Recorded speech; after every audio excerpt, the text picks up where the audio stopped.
الحمد للہ نحمدہ ونستعینہ ونستغفرہ بہ ونؤمن بہ ونتوکل علیہ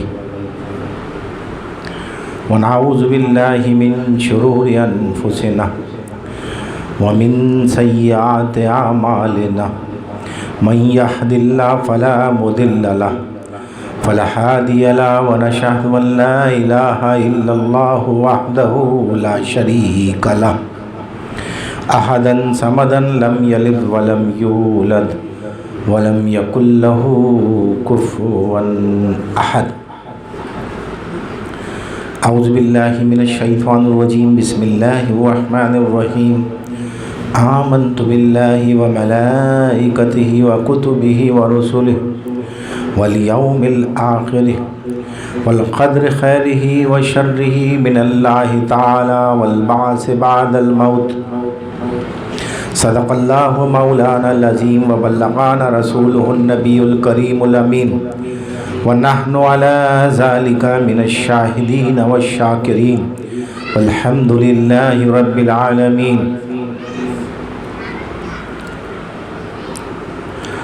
سبحانک لا علم لنا الا ما علمتنا انک انت العلیم الحکیم.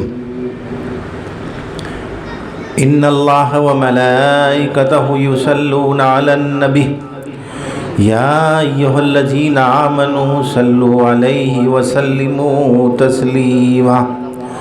اللہم صلی علی سیدنا و مولانا محمد معدن الجود والکرم وآلہ وصحبہ وبارک وسلم. میرے معزز دوستوں، دل بندوں، السلام علیکم ورحمۃ اللہ وبرکاتہ. اصل میں یہ جو ہم نے ایمان مفصل شروع کیا ہے، یہ ایمان کی بنیاد ہے ہماری. یہی وجہ ہے کہ ایک ایک چیز اس پیرائے میں بتا رہا ہوں کہ کسی کو اعتراض نہ ہو، قرآن کی آیات کی روشنی میں. تاکہ بہت سے لوگ یہ کہتے ہیں نا بھائی قرآن میں تو نہیں ہے، قرآن میں تو نہیں ہے، تو اسی اعتبار سے بتا رہا ہوں ایک ایک چیز. اب اس کو نوٹ کرنا سمجھنا آپ کا کام ہے، ورنہ اگر ایسے نہیں سمجھ میں آئے تو ریکارڈنگ اس کی میرا خیال یوٹیوب پہ بھی ہے اور میرا پیج بھی ہے محمد ندیم اختر صدیقی کے نام سے، اس پہ بھی مل جائے گی. فیس بک پہ پیج بنا ہوا ہے، ساری تقاریر جتنی بھی ہیں تقریباً. تو بنیادی مقصد یہ ہوتا ہے کہ ہماری بنیادی اصلاح ہو جائے. دیکھیں، نام بڑا نہیں، کام بڑا ہونا چاہیے. ہمارے جتنے بھی اکابر گزرے ہیں، سیدنا ابوبکر صدیق رضی اللہ عنہ، کتنا بڑا نام، کتنا بڑا کام ہے وہ، ورنہ سب کچھ لگانا چاہیے تھا. وہ بھی ہم لگا دیتے ہیں، ورنہ وہ تو اس وقت وہ نہیں لگاتے تھے. عمر فاروق اعظم رضی اللہ تعالیٰ عنہ، حضرت عثمان غنی رضی اللہ تعالیٰ عنہ، حضرت علی المرتضیٰ رضی اللہ تعالیٰ عنہ کو، حسنین کریمین کو یا دیگر اصحاب کرام کو. کام بڑے ہیں ان کے، نام بڑے نہیں ہیں. فی زمانہ معاملات ایسے ہیں کہ نام بڑے ہیں، کام بہت چھوٹے. اور بڑا کام یہی ہے کہ اللہ کی مخلوق سے کو اللہ سے ملا دیا جائے. اس سے بڑا کام کوئی بھی نہیں ہے کہ اللہ کے بندوں کو اس رب سے ملا دیا جائے جس کے وہ بندے ہیں. اور اس کو ملانے کا واحد ذریعہ رسول اللہ صلی اللہ علیہ وسلم کے در سے ہو کے جاتا ہے. تو بہرحال بات کر رہے تھے رسولوں پر ایمان. تو ہمارا اس بات پر تو ایمان ہے کہ اللہ نے اپنے مخلوق کی طرف ہدایت کے لیے رسول بھیجے. اگر بھیجے نہیں ہوتے ہدایت کے لیے تو جنت جہنم تو بیکار ہو گئی تھی، کوئی تصور ہی نہ رہ جاتا. تو اللہ فرماتا ہے سورہ نساء، یہ فرشتوں پر ایمان، رسولوں پر ایمان کی بات ہو رہی ہے. گزشتہ فرشتوں اور کتابوں پر بات کیا تھا. آج انشاءاللہ رسولوں پر ایمان لانا کیا ہے. جیسے ایک شخص سے میں نے سنا، معاذ اللہ ثم معاذ اللہ، ویسے میں نے اس کو دیکھا بھی برباد ہو گیا. وہ کہہ رہا میرا رسول ہی میرا اللہ ہے. میں نے لا حول ولا کیا بات کر رہے ہیں، لیکن وہ اس حد تک گمراہی میں چلا گیا تھا. بولے نہیں ہم تو لوگوں سے بحث کرتے ہیں، جب لوگ بولتے ہیں تو میں کیا دیتا ہوں، میں نے استغفر اللہ استغفر اللہ استغفر اللہ، اور پھر وہ برباد ہو گیا. دیکھا میں نے اس کو اپنی آنکھوں سے دیکھا. تو ایسا نہیں ہے، اسلام کا کرائیٹیریا ہے پورا پورا، اس کو سمجھنا چاہیے. خالی ایگریشن سے تھوڑی کچھ ہوتا ہے کہ آپ اتنے ایگریسو ہو جاؤ کہ حد سے گزر جاؤ، جو منہ میں آئے بکتے چلے جاؤ. ایمان کی حفاظت کرنی پڑتی ہے، لیکن وہ حفاظت کب ہوگی؟ جب اس کو جانتے ہوں گے، تبھی پتہ چلے گا کہ یہ غلط ہے یہ صحیح ہے. تو سورہ نساء آیت نمبر 165، مبشرین و منذرین لئلا یکون للناس علی اللہ حجۃ بعد الرسول وکان اللہ عزیزا حکیما.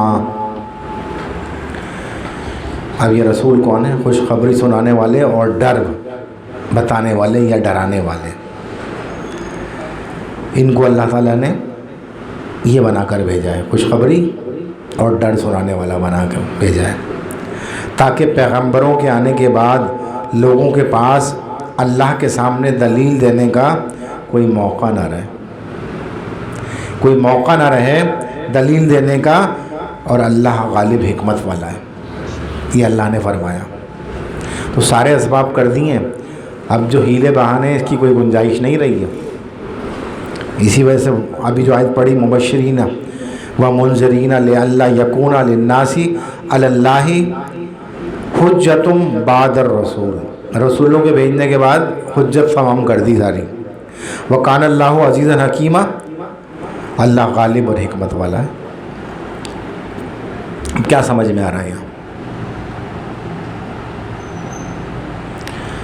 دیکھیں اس کی مثال، اندر چلا جائے گا منہ کا.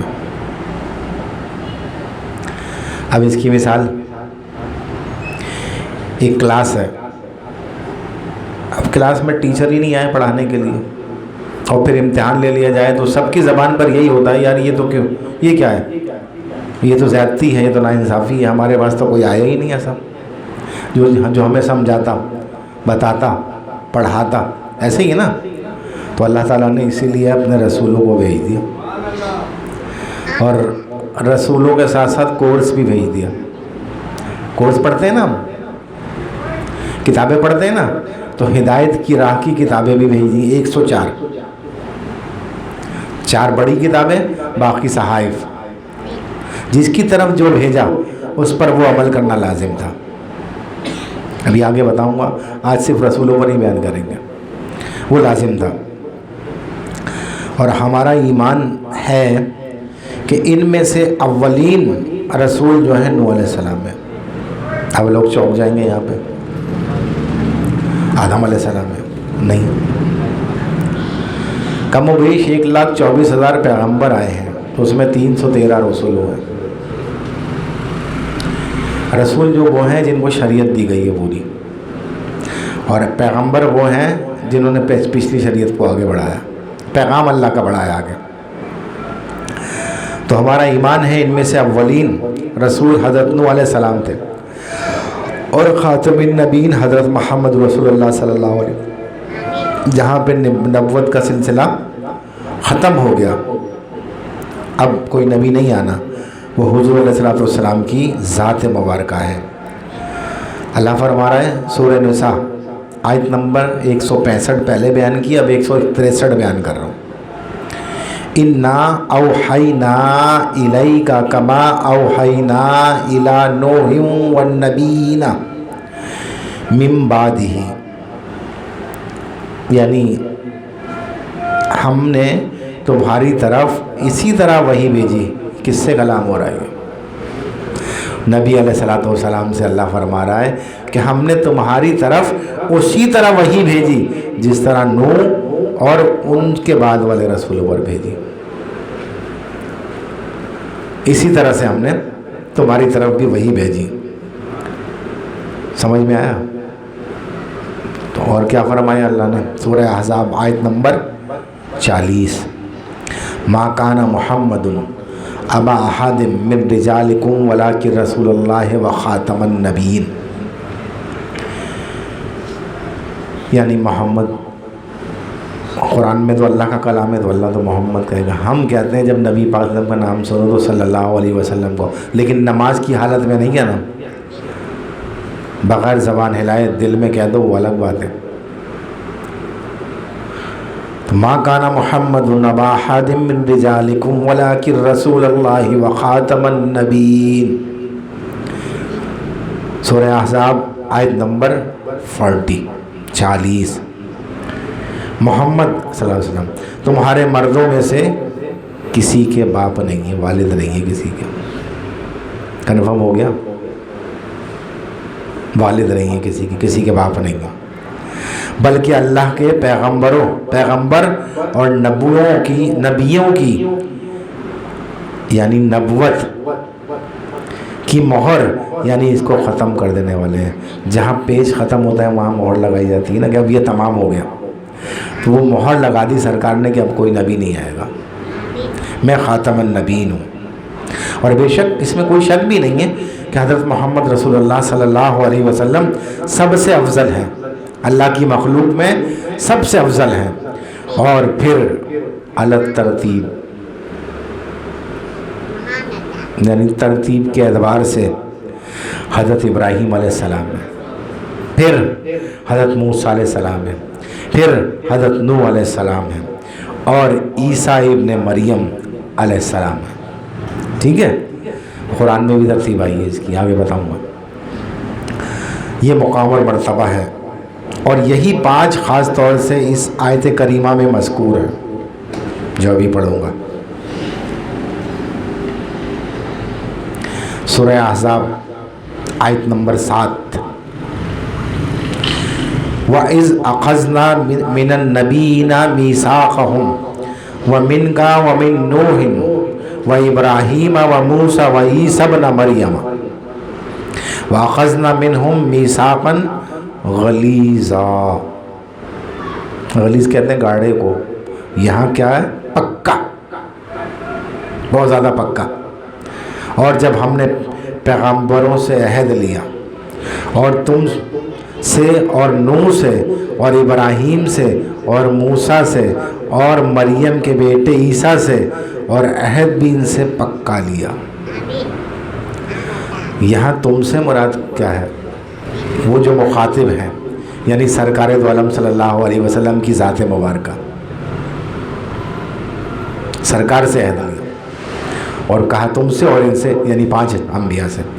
اور ہمارا ایمان ہے کہ حضرت صلی اللہ تعالیٰ علیہ وسلم کی شریعت خصوصی فضیلت کے حامل ان تمام رسولوں کی شریعت کے جملہ فضائل کو اپنے اندر سموئے ہوئے ہے یا سمیٹے ہوئے, اسی لیے تو دین مکمل ہو گیا. وہ ساری شریعتیں اس کے اندر ہیں, اب سمجھنے والا ہو تو سمجھے.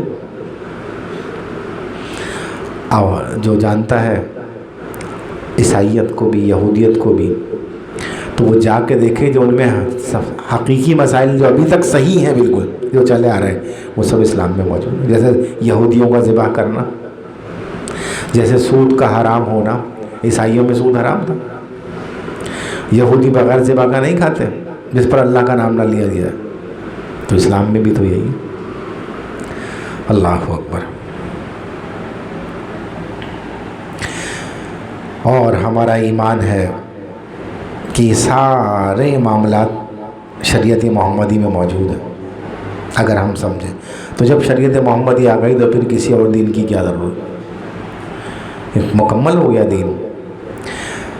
سورہ شورى آیت نمبر 13. شرع لکم من الدین ما وصى به نوحا والذی اوحینا الیک وما وصینا به ابراہیم وموسیٰ وعیسیٰ ان اقیموا الدین ولا تتفرقوا فیہ. جس نے تمہارے لیے دین کا وہی راستہ مقرر کیا, کس نے؟ پروردگار نے دین کا وہی راستہ مقرر کیا جس کے اختیار کرنے کا, یعنی جس کے اختیار کرنے کا نوح کو حکم دیا, اور جس کے اے محمد صلی اللہ علیہ وسلم, یعنی اے محمد صلی اللہ علیہ وسلم ہم نے تمہاری طرف وہی بھیجی, جس طرح نوح علیہ السلام کی طرف بھیجی تھی. اس طرح سے نبی پاک صلی اللہ علیہ وسلم کی طرف بھی وحی بھیجی، اور جس کا ابراہیم اور موسیٰ اور عیسیٰ کو حکم دیا، یعنی وہ یہ کہ دین کو قائم رکھنا اور اس میں پھوٹ نہ ڈالنا، پھوٹ نہ ڈالنا۔ ہائے ہائے ہائے، یہاں پہ قرآن کی آیت یاد آ گئی، وَاعْتَصِمُوا بِحَبْلِ اللَّهِ جَمِيعًا وَلَا تَفَرَّقُوا، وَاعْتَصِمُوا بِحَبْلِ اللَّهِ جَمِيعًا وَلَا تَفَرَّقُوا، اور سب مل کر اللہ کی ہدایت کی رسی کو مضبوطی سے تھامے رہنا اور بٹے بٹے نہ ہونا، تفرقہ نہ ڈالنا۔ تو اب تفرقہ تو ڈال دیا ہے اس وقت، تب کیسے پتہ چلے گا کون صحیح ہے؟ کیسے پتہ چلے گا؟ سب لوگ کہہ رہے ہیں کہ میں صحیح ہوں، میں صحیح ہوں، تو جو اس قرآن کے مطابق ہوگا، سرکار کی احادیث کے مطابق ہوگا، وہ صحیح ہے، اور وہ عقیدہ اہل سنت و جماعت کا ہے، وہ عقیدہ اہل سنت و جماعت کا ہے۔ آپ دیکھ لو قرآن، اور ورنہ دوسروں کے اٹھا کے دیکھو، فرق ضرور ملے گا، کوئی حدیث سے ٹکرا رہا ہوگا، کوئی قرآن سے ٹکرا رہا ہوگا، لیکن یہاں کوئی ہاں عام آدمی کی جو بات کر رہا ہوں وہ الگ ہے، وہ اپنے نفس سے، اپنی من گھڑت طریقوں سے، یا کم فہمی والے لوگ یا کم علم والے لوگ، وہ اپنی طرف سے الٹی سیدھی باتیں کرتے رہتے ہیں، اس کو رائج بھی کرتے رہتے ہیں، تو اس سے ہمارا کوئی تعلق نہیں ہے۔ ہم تو بنیادی عقیدہ اہل سنت و جماعت کی بات کرتے ہیں، جو عقیدہ ہے، اور اس کا عقیدہ عین الحمدللہ ثم الحمدللہ قرآن اور احادیث نبویہ، یعنی سرکار کی سنت کے مطابق ہی۔ اللہ اکبر۔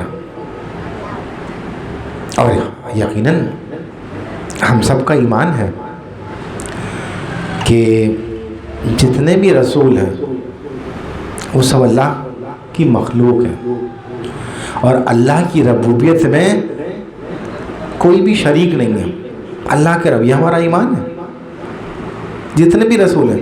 اب کوئی اگر کچھ سوچتا ہو تو وہ اس کی مرضی ہے، لیکن اہل سنت و جماعت کا یہ عقیدہ نہیں ہے، اور جو خصوصیت بھی اللہ میں پائی جاتی ہیں ویسی کسی مخلوق میں نہیں ہے، کیونکہ سب سے پہلی بات تو یہ کہ اللہ کی تمام خوبیاں جو ہے وہ ذاتی ہیں، اور مخلوق کی تمام خوبیاں عطائی ہیں۔ اگر وہ کسی ذاتی بات کرے گا تو وہ اپنے اعتبار سے کرے گا، جیسے کوئی شخص بولتا ہے یار میرا پین، تو حقیقی نسبت تو اس کی نہیں ہے ویسے اس اعتبار سے، لیکن معنوی اعتبار سے کہ ہاں بھائی اس کی ملکیت ہے یہ، جیسے اللہ سمیع ہے، لیکن اللہ کی سماعت کا مقابلہ کسی مخلوق کی سماعت سے نہیں کیا جا سکتا۔ اگر کان نہ ہو تو کوئی سن سکتا ہے، اللہ کو تو اس کی ضرورت نہیں ہے، اور اس سماعت کی لمیٹیشن ہے، ایک لمٹ تک سن سکتی ہے، اللہ کی سماعت کی کوئی لمٹ نہیں ہے۔ بصارت، بندہ بصیر ہے، دیکھتا ہے، اللہ بھی بصیر ہے، لیکن اللہ کی اور بندے کی بصارت میں زمین آسمان کا فرق ہے، وہ اس کی ذاتی ہے، اور جو بندے کے پاس ہے وہ اس رب نے عطا کی ہے جس کی ذاتی ہے۔ اب بندے کی حد نگاہ کیا ہے؟ آسمان، حد سے حد کتنی دور دیکھے گا؟ آسمان دیکھ لے گا، یہاں سے بسم اللہ ہوٹل صاف نظر نہیں آئے گا، لیکن آسمان صاف دیکھ لے گا، ہے نا؟ اتنی حد ہے، لیکن اللہ کے لیے کوئی حد ہی نہیں ہے، تو کسی طرح بھی مقابلہ اور موازنہ نہیں کیا جا سکتا۔ تو اصل چیز یہ ہے، ہاں جس کے پاس جو کچھ بھی ہے وہ اس رب کا عطا کیا ہوا ہے، کتنا عطا کیا اس کا اندازہ میں بار بار کہتا ہوں کسی کو نہیں ہوتا، کوئی اس اعتبار سے بات بھی نہیں کرے۔ ہاں اگر کوئی نفع نقصان، بہت سے لوگ یہ بات کہتے ہیں اور آیت یہ پیش کرتے ہیں سورہ اعراف کی آیت نمبر 188، لا املک لنفسی نفعا ولا ضرا الا ما شاء اللہ، یعنی میں اپنی ذات کے لیے کسی فائدے اور نقصان کا مالک نہیں ہوں مگر جو اللہ چاہے۔ تو اگر یہ سمجھ جائے آدمی مگر جو اللہ چاہے، تو بات حل ہو گئی نا ساری۔ ہم بھی تو یہی کہتے ہیں، تو پھر الزام لگانے کی کیا ضرورت ہے؟ اگر اللہ چاہے تو سارے معاملات ہو جائیں، اور اللہ نہ چاہے تو کچھ بھی نہیں ہو۔ تو جو کچھ بھی انبیاء کرتے ہیں وہ اللہ کے حکم سے کرتے ہیں. سمجھ رہے ہیں بات میری؟ ہمارا یہ ایمان ہے. اور ایک بات اور بھی کرتے ہیں، کہتے ہیں انی، ایک آیت پڑھتے ہیں قرآن کی، سورہ جن آیت نمبر 21 اور 22، انی لا املک لکم ضرا ولا رشدا قل انی لن یجیرنی من اللہ احد ولن اجد من دونہ ملتحدا. اور کیا ہے کہ بے شک تمہارے حق میں کسی نقصان اور نفع کا اختیار نہیں رکھتا. ہاں ہاں صحیح ہے. یہ بھی کہہ دو کہ اللہ کے عذاب سے مجھے ہرگز کوئی پناہ نہیں دے سکتا. ہاں ہاں کہہ دو. اور میں اس کے سوا کہیں جائے پناہ نہیں پاتا. یہاں سارا مسئلہ حل ہو گیا. یہاں اب اتنی سی بات لے کے نا پورا مکمل نہیں کرتے ہیں، اتنی سی بات. ہاں صحیح ہے. تو جب بات آ گئی تو اللہ کہ میں اللہ کے علاوہ کہیں جا پناہ نہیں پاتا، انبیاء سے یہ کہا جا رہا ہے، تو صحیح ہے. ہمیں کیا اعتراض ہے؟ بالکل ایسا ہی ہے کہ اگر اللہ نہ چاہے تو کوئی بھی کچھ نہیں کر سکتا، کیونکہ کسی کی مجال نہیں ہے کہ اللہ کی بارگاہ میں بغیر اس کے اذن کے کسی کی سفارش کر سکے. تو اس میں کیا ہے؟ پتہ نہیں اس چکر میں کیوں لڑتے رہتے ہیں لوگ. کیونکہ اللہ نے آخر میں خود ایک چھوٹی سی آیت اس کے ساتھ یا کچھ الفاظ ڈال کے اس کی وضاحت کر دی. اس میں کیا شک ہے؟ اب اگر کوئی یہ کہے کہ یہ بیان نہ کرو، کیوں نہیں بیان کرو بھائی؟ ہم چھپاتے تھوڑی ہیں، ہم تو سب بیان کرتے ہیں. ہاں ہے، یہ قرآن میں ہے، لیکن سمجھو تو صحیح. یہ میری گفتگو سمجھ میں آ رہی ہے نہیں آ رہی؟ آ رہی ہے. تو اگر کسی چیز کی نفی کی گئی ہے تو اس کے ساتھ نفی کے اسباب بھی لکھ دیے گئے ہیں.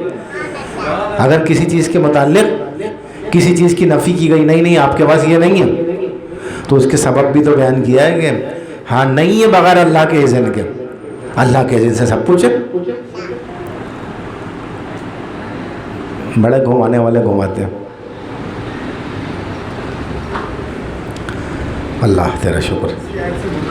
ہاں اسی وجہ سے تو میں نے کہ اب اس کا سبب بھی تو اللہ نے بیان کر دیا پہلی آیت میں، مگر جو اللہ چاہے. اور یہ بعد والی جو پڑھی ہے اس میں پڑھا ہے اس کے سوا کہیں جائے پناہ نہیں پاتا اللہ کے سوا. اس میں کیا شک ہے؟ کوئی شک ہی نہیں ہے.